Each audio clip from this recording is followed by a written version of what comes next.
მოგესალმებით, ძვირფასო მსმენელებო. ეთერშია თეთრი კარავი და მე მისი ერთ-ერთი წამყვანი ბატონი დიმიტრი გახლავართ. კატოს ბაბუა.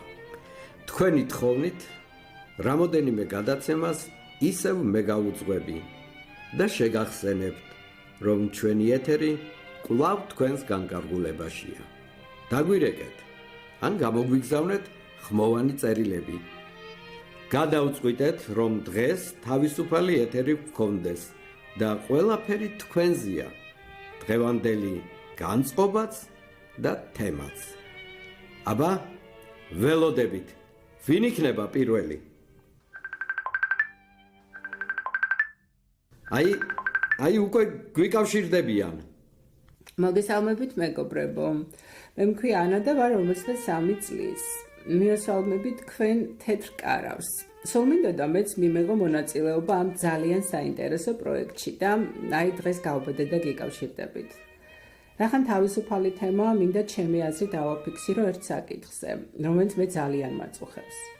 ეს არის აგრესია და ზოგადად აგრესიული ხალხი. ძალიან მიჭირს ასეთ ადამიანებთან ურთიერთობა.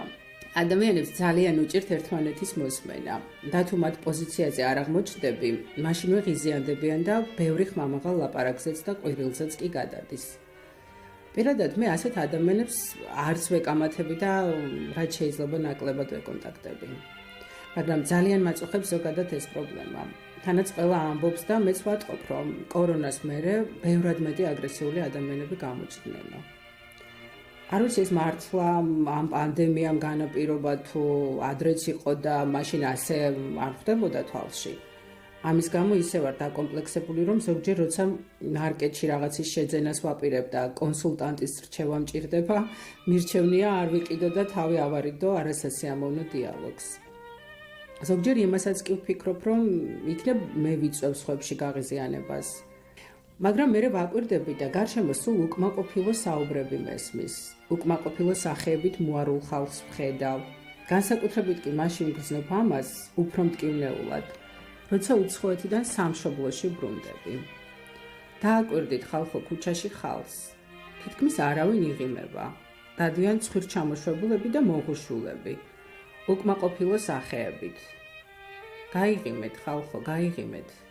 მესმის, რომ ამ ქვეყანაში ძალიან ბევრი პრობლემებია, მაგრამ ღიმილი აუცილებელია. პირველ რიგში კი ისევ თქვენთვის.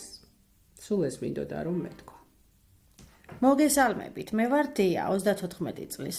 რახან დღეს თავისუფალი ეთერია, მეც გიერთდებით. იცით რა მინდა გითხრათ ზოგიერთს? რა თქვენი საქმეა, ვის რა აცვია, ვის რა უხდება თუ არ უხდება? არ ვიცი, კიდევ სადმე ყოფენ სხვისპირა ცხოვრებაში, ისე როგორც ჩვენთან ხდება? მეორე, ჩემთვის ძალიან მნიშვნელოვანი. როდის თხოვდები? რატომ არ თხოვდები? ასე მარტომ როდემდე უნდა იარო? რა თქვენი საქმეა? ვინ გეკითხებათ? და კიდევ, რაღაც კარგად გამოიყურები. დიეტაზე ხარ? ეს რა უბედურებაა, გამაგებინათ. რატომ გამოიყურება უფრო კარგად გამხდარი ადამიანი? ან საწერია, რომ სიგამხდრე სილამაზია და ხორცავსეობა სიმახინჯე. ბოდიში ამდენი უარყოფითი ტონისთვის, მაგრამ ამოვიდა რა ყელში. დაეტიეთ თქვენს კანში და თავი შეიკავეთ ზედმეტი კომენტარებისგან. სულ მინდოდა ერთხელ ხმამაღლა გამომეხატა ჩემი აღშფოთება ასეთი ხალხის მიმართ და პირველად მომეცა ამის საშუალება. დიდი მადლობა და ბოდიში. მე მქვია ნინა და ვარ 54 წლის. ნიცადან გიგზავნით ხმოვან წერილს. ვარ სოხუმელი. როცა ომმა დევნილებად გვაქცია, მე და ჩემი მცირეწლოვანი შვილები დიდი ტანჯვა-წამების მერე თბილისში აღმოჩნდით. ფიზიკურად კი გადავრჩით, მაგრამ მივხვდი, რომ თუ ისევ სადმე ზღვისპირას არ გავაგრძელებდი ცხოვრებას, დიდხანს ვერ ვიცოცხლებდი. ქმარი ომში დამეღუპა და ახლა მე ვიყავი მხოლოდ ყველანაირი გადაწყვეტილების მიმღები.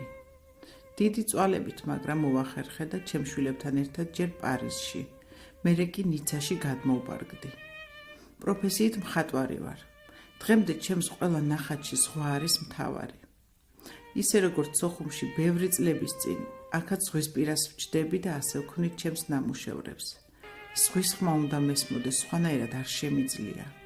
ვერც დავითვლი, რამდენნაირი ზღვა მაქვს დახატული. მაგრამ მაინც ყველგან სოხუმის სანაპიროა. ჩემი აფხაზეთი. გამიმართლა და საფრანგეთში ჩემს შემოქმედებას ბევრი დამფასებელი გამოუჩნდა. ეკონომიურადაც წელგამართული ვარ, ჩემს შვილებსაც კარგი განათლება მივეცი და ორივე წარმატებული, ახლა უკვე დიდი კაცები არიან. ხშირად მეკითხებიან, ვაპირებ თუ არა დაბრუნებას სამშობლოში. რა თქმა უნდა, ვაპირებ, მაგრამ მხოლოდ სოხუმში. ის არის ჩემი სამშობლო, ერთი დღეც კი არ მიცხოვრია აფხაზეთის მონატრების გარეშე. ეს მინდოდა მომეყოლა. გემშვიდობებით მომავალ შეხვედრამდე.